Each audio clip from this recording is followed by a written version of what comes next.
So now that you've created groups, I'm going to show you a couple different things you can do with groups that's really useful. So the first thing is your grade book. So let's say you guys have a course that a whole mess of kids are in. So this might not be on right now, but if you go into your grade book and you go to this filter feature, okay, right now it's going to allow you to filter the kids by whatever group you have. So these are the initial groups I made, group 1, group 2, and then I just made some new groups just based on hour. Okay? So you can just look at your particular hour. Here's another thing that is really powerful with groups. So I'm going to go into my editor feature. Okay, and I'm going to look at this particular assignment that I was working on with Scott McCarley and Rochelle Johnson.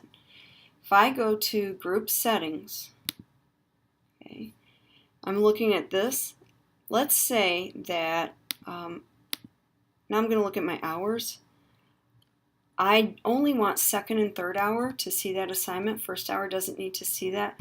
I turn off visibility. So only my second and third hour kids can actually see that particular assignment. So that's one way you can sort of customize which groups see what.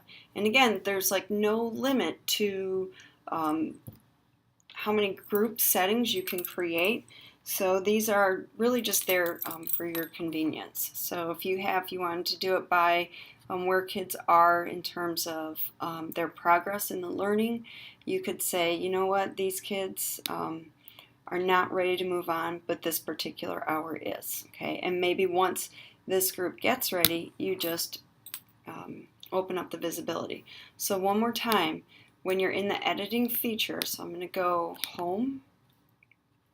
I'm going to go into editor, okay, and across the top here I'm going to go to group settings, and that's where I can determine which group sees which activity.